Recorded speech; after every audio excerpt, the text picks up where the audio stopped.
अगर आप सूर्य की तरह चमकना चाहते हैं तो आपको सूर्य की तरह जलना सीखना होगा।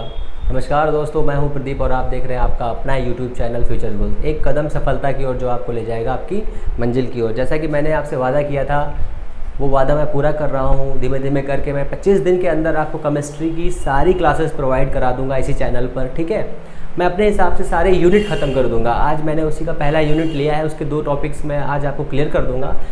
उसके बाद 4 या 5 दिन में मैं दूसरे सारे टॉपिक्स आपको क्लियर कर दूंगा। मैं गारंटी देता हूं कि इन टॉपिक्स के बाहर से आपका कोई भी क्वेश्चन नहीं आएगा। ठीक है, तो आज हम लोग के 2 टॉपिक हैं। एक है इंडक्टिव इफेक्ट। इसके 2 टाइप होते हैं, पॉजिटिव और नेगेटिव।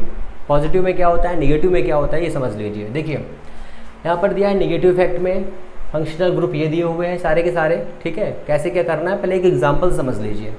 हमने एक कार्बन की चेन ले ली, उस चेन में हमने जो है एक X ऐड कर दिया। X मतलब हैलोजन ऐड कर दिया। उस हैलोजन के ऐड करने से क्या होगा, यहाँ पर ये वाले कार्बन से कुछ इलेक्ट्रॉनों को अपनी ओर अट्रैक्ट करेगा और खींचने की कोशिश करेगा। जब ये खींचेगा तो यहाँ पर एक पॉजिटिव बन जाएगा, यहाँ पर एक निगेटिव बन जाएगा। इस इफेक्ट को कहते हैं नेगेटिव इफेक्ट। ठीक है, तो नेगेटिव इफेक्ट में कौन कौन से मोस्ट प्रोबेबल ज़्यादा वाले होते हैं, वो NO2 होता है। एग्ज़ाम में क्या आएगा, एग्ज़ाम में ये आएगा कि -I इफेक्ट में या ऋणात्मक प्रेरक प्रभाव में कौन सा तत्व सबसे ज़्यादा, कौन सा समूह सबसे ज़्यादा निगेटिव होता है, तो नाइट्रो होता है। ठीक है, फिर CN, फिर COOH होता है, फिर हैलोजन होता है। हैलोजन के लिए यहाँ पर मैंने तो सीरीज लिख दी, फ्लोरीन, क्लोरीन, ब्रोमीन, आयोडीन। ठीक है, इस सीक्वेंस को आपको याद रखना है, सभी को याद रहता है वैसे तो। फिर सबसे कम किसका होता है, बेंजीन का। सबसे कम बेंजीन जो है अट्रैक्ट कर सकता है। फिर ठीक है, फिर आ जाइए इसमें पॉजिटिव वाले में क्या है। पॉजिटिव वाले में सारे के सारे एल्किल ग्रुप है। जैसे मैं इस एग्जांपल की बात करूं तो यहाँ पर सबसे ज़्यादा प्रेरक प्रभाव मतलब I इफेक्ट जो सबसे ज़्यादा यहाँ पर होगा, सबसे कम यहाँ पर होगा। अगर इसके आगे चौथा कोई कार्बन जुड़ा होगा तो वहाँ पर क्या हो जाएगा, वो 0 हो जाएगा। ठीक है, तो यहाँ पर जो ये का पूरा अगर मैं ले लूँ तो ये पूरा का पूरा जो है यहाँ पर है +I इफेक्ट, इसमें क्या है माइनस का I इफेक्ट। ठीक है, आपको यही समझना है, बस आपको ज्ञान नहीं लेना है, आपको सिर्फ और सिर्फ याद रखना है आपको अपने एग्जाम के लिए क्या इंपॉर्टेंट है, क्या पढ़ना है, बस और कुछ नहीं पढ़ना है। आपको सिर्फ और सिर्फ वही क्वेश्चंस, वही चीज़ देखनी है जो एग्जाम में आएंगी इस बार। ठीक है, ये इतना हो गया। और दूसरा पॉइंट क्या आएगा कि किस में ये होता है, ये सिग्मा बॉन्ड्स में होता है, ये स्थायी प्रभाव है।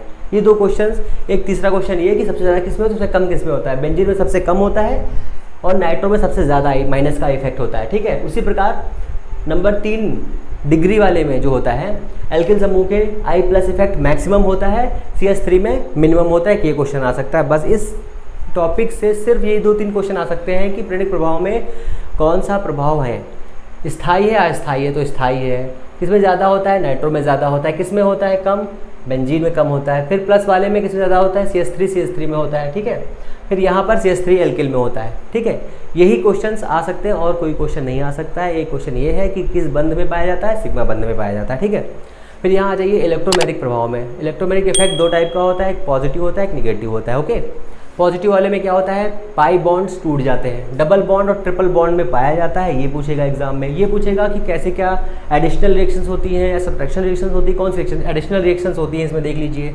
ये C डबल बॉन्ड का दिया हुआ है, यहाँ पर H+ से रिएक्शन कराया है, ये कार्बन के साथ में ऐड हो गया है। बस इसमें ये रिएक्शन होती है। कैसा प्रभाव है, अस्थायी प्रभाव है। क्या टूटता है, पाई बंध टूट जाता है इसमें। एक क्वेश्चन जो मोस्ट इंपॉर्टेंट है, संकरण से एक क्वेश्चन आएगा, मैं आपको अलग से टॉपिक पढ़ाऊंगा।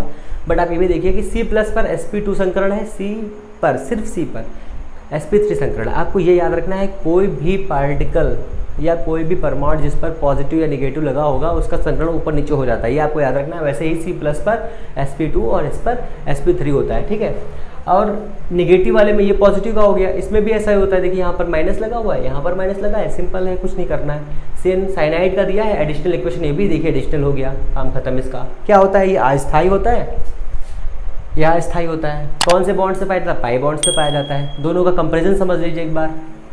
इंडक्टिव इफेक्ट स्थायी है, ये अस्थायी है। ये सिग्मा में पाया जाता है, ये पाई में पाया जाता है। सबसे ज़्यादा किस में होता है, माइनस में, नाइट्रो में होता है। कम किस में होता है, बेंजीन में होता है। प्लस वाले में CH3 का होल थ्राइस C में होता है, 3 डिग्री में होता है। सबसे कम CH3 में होता है। एग्जाम्पल मैंने आपको बता दिया है। ये किस में होता है, ये पाई बॉन्ड्स में पाया जाता है, अस्थायी होता है। अगर दोनों को मिला दें तो कौन सबसे ज़्यादा होता है, तो इलेक्ट्रिक वाला सबसे ज़्यादा होता है, तो E सबसे ज़्यादा होता है और ये कम होता है। ठीक है, तो इसमें सिर्फ और सिर्फ यही क्वेश्चन बन सकते हैं जो आपके एग्जाम के लिए बहुत ही इंपॉर्टेंट है। आप इसको सही से पढ़िए। तो मिलते हैं नेक्स्ट वीडियो में। जय हिंद, नमस्कार।